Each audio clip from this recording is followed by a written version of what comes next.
मध्य भारत की तमाम बड़ी हस्तियों के सामने प्रस्तुति दे रहा हूं, और वो भी गीत संगीत के बेताज, जाने माने और नामचीन लोगों के बीच बहुत अच्छा महसूस कर रहा हूं।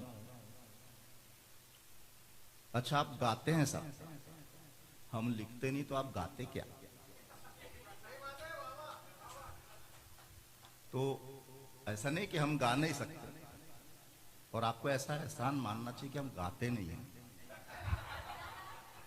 आवाज सुन के समझ में आ गया होगा कि इसने गा दिया, तो यहां एक भी आदमी दिखने वाला है नहीं। अच्छा, वो एक युवती बड़े बढ़िया बढ़िया गीत लिखते हैं साहब, हम लोग, हमारी बिरादरी लिखती है, बहुत बढ़िया गीत लिखते हैं। वो एक युवती उछल उछल के गा रही थी कि मेरा पिया घर आया हो राम जी, मेरा पिया घर आया हो राम जी, मेरा पिया घर आया हो राम जी। अरे मैंने कहा उछल उछल के क्यों गा रही? बाद में पता चला वो राम जी को बता रही थी मेरा पिया घर आ गया है। तो ऐसी बहुत सारी घटनाएं होती रहती है।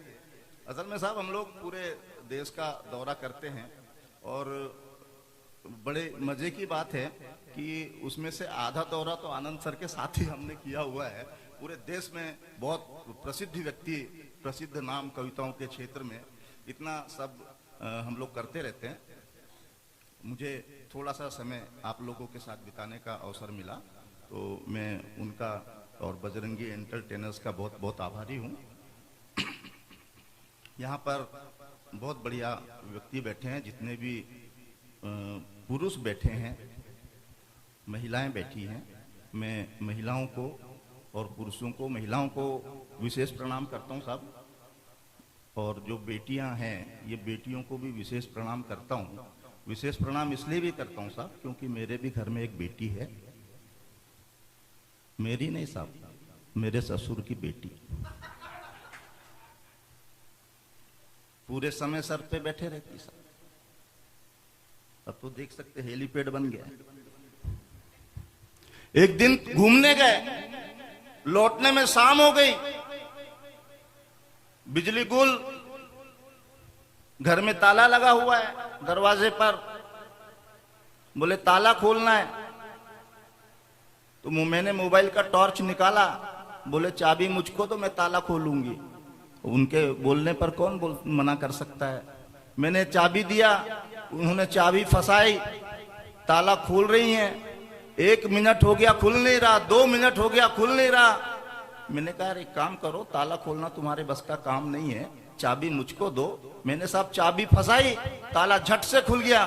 तपाक से बोली देखो, बोले टॉर्च ऐसे दिखाते हैं। अच्छा, ये एक दिन मेरे एक मित्र मेरे घर आ गए।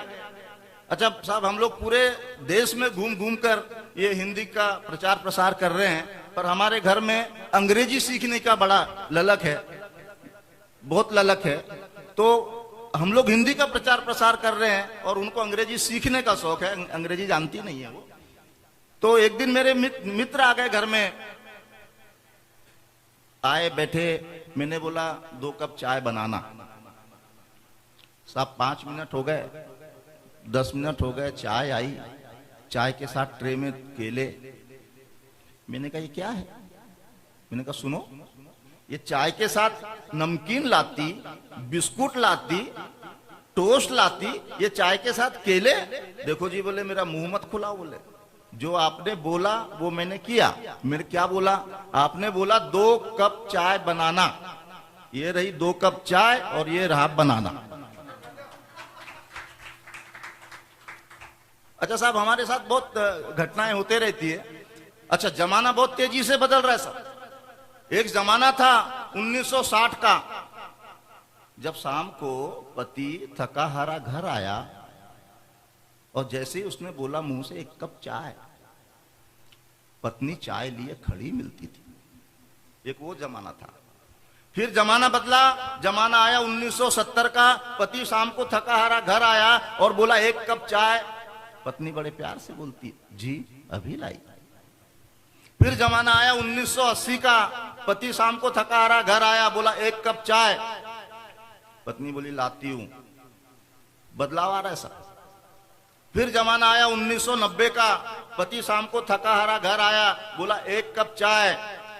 बोले अभी सीरियल में ब्रेक आने दो, फिर लाऊंगी। अब आजकल पति शाम को थका हारा घर आया और जैसे ही बोला 1 कप चाय, पत्नी ने घूर के देखा। पति बोले असल में मैं बनाने जा रहा था, सोचा तुमसे पूछ लूं पियोगी क्या। तो इस तरह की घटनाएं होते रहती है। अच्छा, एक महिला थी, 60 साल के आसपास की महिला होगी। वो कभी घर के अंदर जा रही थी, कभी घर से बाहर आ रही थी, कभी अंदर कभी बाहर। में दिमाग चकरा गया, ये क्या हो क्या रहा है। मैं पास में गया, रहकर नहीं हुआ साहब, मैं पास में गया। मैंने कहा माता जी ये हो क्या रहा है। बोले बेटा कुछ नहीं हो रहा है। मैंने कहा कुछ तो हो रहा है, आप कभी अंदर जा रही हैं, कभी घर से बाहर आ रही हैं, कुछ तो हो रहा है। तो बोले बेटा कुछ नहीं हो रहा है, योगा हो रहा है। मैंने कहा ये कैसा योगा हो रहा है। तो बोले बेटा मैं योगा मैं नहीं कर रही हूँ, बोले मेरी बहू कर रही है। अंदर टीवी पर कोई दाढ़ी वाला बाबा है, बोले वो बोलता है, बोले सास अंदर, तो मेरी बहू लेती है बोले मुझको अंदर, और वो बोलती है बोले सास बाहर, वो करती है बोले मुझको बाहर। तो ऐसे बहुत सारी घटनाएं होते रहती है। अच्छा साहब, एक दिन बीवी ने पूछ लिया, अजी बोले अच्छा सवाल भी बहुत उल्टे सीधे रहते हैं। पूछ लिया जी, बोले मैं 3-4 दिन तक के लिए कहीं चली जाऊं, आपको दिखाई नहीं दी तो आप क्या करोगे। मैं बड़ा खुश, बहुत खुश हो गया। मैंने कहा मूवी देखने जाऊंगा, घूमने जाऊंगा, इधर जाऊंगा उधर जाऊंगा। मैंने अपने मन के मतलब खुशी से सब बता दिया। फिर साहब ये बात थी सोमवार की, वो मुझको मंगलवार को नहीं दिखी, वो बुधवार को भी नहीं दिखी, गुरुवार को भी नहीं दिखी, और शुक्रवार को जब मेरे आंखों की सूजन थोड़ी थोड़ी कम हुई ना, तब दिखी। तो ऐसी ऐसी घटनाएं हो जाती हैं। चलिए मैं आपको 1-2 कंचो टुकड़ों से जोड़ता हूं, छोटे छोटे व्यंग लिखता हूं। मैंने लिखा है साहब, देखिए हमारे यहाँ का जितना माल है, जितना भी पैसा है, जितना हमारे देश में नहीं उससे ज्यादा यहाँ के लोगों द्वारा स्विस बैंक में पहुंचाया गया और है वहां। अच्छा, इतना पैसा कि उस पैसे का हिसाब जिसने रखा उसको भी पता नहीं है, और वो मर गया तो उसकी औलादों को भी नहीं पता कितना। तो मैंने उनको लिखा, अच्छा वो यहां खर्च होता ना साहब, हमारे यहां रहता तो इस देश की तस्वीर कुछ और होती। तो मैंने 2 लाइनें लिखा, मैं आपके समक्ष रखता हूं कि तिजोरियां भर ली हैं तो घर क्यों नहीं जाते। तिजोरियां भर ली हैं तो घर क्यों नहीं जाते, और ऊपर ही ले जाना है तो मर क्यों नहीं जाते। ऊपर ही ले जाना है तो मर क्यों नहीं जाते। आप तो मुझे ऐसे सुन रहे हैं जैसे अब श्रद्धांजलि देने ही वाले हैं। एक बार थोड़ा तालियां वालियां बजाए तो कुछ समझ में आए कि कुछ चल रहा है। तिजोरियां भर ली हैं तो घर क्यों नहीं जाते, और ऊपर ही ले जाना है तो मर क्यों नहीं जाते। अच्छा, हर बार हमारे यहाँ आते साहब, ये हर 4-5 साल में बस आते हैं कि साहब इस बार ध्यान रखिए। अच्छा, हर बार आते हैं। अच्छा, वो आते हैं, हाथ जोड़ते हैं, जो मुंह से बोलते हैं और उसी समय जो मन में सोचते रहते हैं, वो 4 पंक्तियां मैं आपको सुनाता हूं। पहली जो मुंह से बोलते हैं, अगली 2 पंक्तियां वो जो मन में सोचते हैं कि जिता दो सिर्फ एक बार हमको, दुश्मन नहीं है हम तुम्हारे भाई हैं। ये मुंह से बोलते हैं। अगली 2 पंक्तियां जो मन में सोचते हैं उसी समय कि जिता दो सिर्फ एक बार हमको, दुश्मन नहीं है हम तुम्हारे भाई हैं, और काट डालेंगे तुमको बकरा समझकर, आज के नहीं हम खानदानी कसाई हैं। बहुत है सर सुनाने के लिए, समय की मर्यादा है। मैं एक छोटा सा गीत आपके समक्ष गाता हूं। ऐसा नहीं है गा नहीं सकता, गाता हूं। दरवाजा बंद किया हुआ है उधर, कोई जा नहीं सकता। सुनिएगा, एक बार यहां से वहां तक सदन में तालियां बजा दें, मैं आपको एक गीत सुनाता हूं। इस वतन की शान तिरंगा हो, इस वतन की शान तिरंगा, इस वतन की जान है। सीमा पे जवान रे भैया, खेत में किसान है।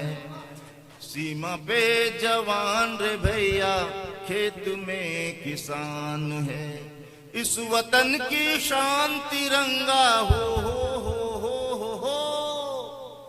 जवानों के लिए कि एक एक जवान हमारा 10-10 को है मारे, सीमा पार थर थर कांपे दुश्मन हमरे सारे, और यही तिरंगा जब लहराए हो, यही तिरंगा जब लहराए जलती उनकी जान है। सीमा पे जवान रे भैया, खेत में किसान है, सीमा पे जवान रे भैया, खेत में किसान है। और किसानों का तो आप हाल जानते हैं, सबसे बड़ा और बहुत दिनों तक चलने वाला आंदोलन किसान आंदोलन ही था, ऐसा दर्ज हुआ है किसानों का कि ये वही देश है किसान जहां के कांदा रोटी खाते हैं। ये वही देश है किसान जहां के कांदा रोटी खाते हैं और बड़े बड़े वादों में आकर सहज ही ठग लिए जाते हैं। इस दुनिया का पेट पालने वाले दानों को मोहताज है और कर्जे का जब बोझ बढ़े तो सूली पर चढ़ जाते हैं। ये वही देश है किसान जहां के कांदा रोटी खाते हैं। इतनी विडंबनाओं के बावजूद इस देश का आधार स्तंभ किसान है। मैंने इस गीत के माध्यम से कहने की कोशिश की है। जहां बात पसंद आए आप तालियां बजाकर आशीर्वाद दीजिएगा कि खून पसीने से किसान के छा जाए हरियाली, खून पसीने से किसान के छा जाए हरियाली, इसी खेत से ईद मने हैं, इसी से ही दिवाली, किसानी से ही देश पले हैं हो, किसानी से ही देश पले और पलता ये जहान है। सीमा पे जवान रे भैया, खेत में किसान है, सीमा पे जवान रे भैया, खेत में किसान है। और हमारा जो देश है, भारत माता और तिरंगा, ये सब तो पूरे रच बस गए हमारे मन में। मैं एक बंद आपको सुनाता हूं कि 3 रंगों के बीच में जब प्रगति चक्र लहराए, 3 रंगों के बीच में जब प्रगति चक्र लहराए, झूमन लागे भारत माता, रह रह कर मुस्काए, मंदिर में तब पूजा होवे हो,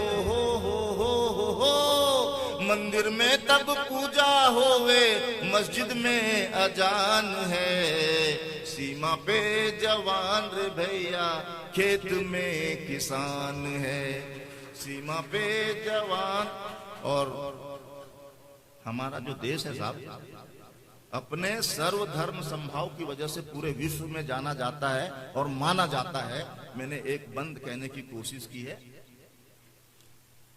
कि हिंदू पारसी बौद्ध जैन और मुस्लिम सिख ईसाई, हिंदू पारसी बौद्ध जैन और मुस्लिम सिख ईसाई, आपस में हम यूं रहते हैं जैसे भाई भाई। मुस्लिम बाचे रामायण को हो, मुस्लिम बाचे रामायण और हिंदू पढ़े कुरान है। सीमा पे जवान रे भैया, खेत में किसान है, सीमा पे जवान रे भैया। और अंतिम बंद सुनाकर मैं अपना स्थान ग्रहण करूंगा कि सीमा पर सैनिक हमारे हरदम रहते जागे।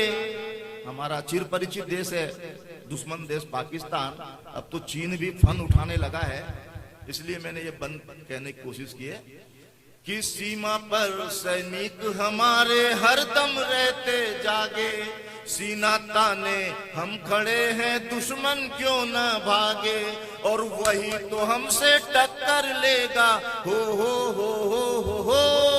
वही तो हमसे टक्कर लेगा जो हमसे अनजान है। सीमा पे जवान रे भैया, खेत में किस। बहुत बहुत धन्यवाद।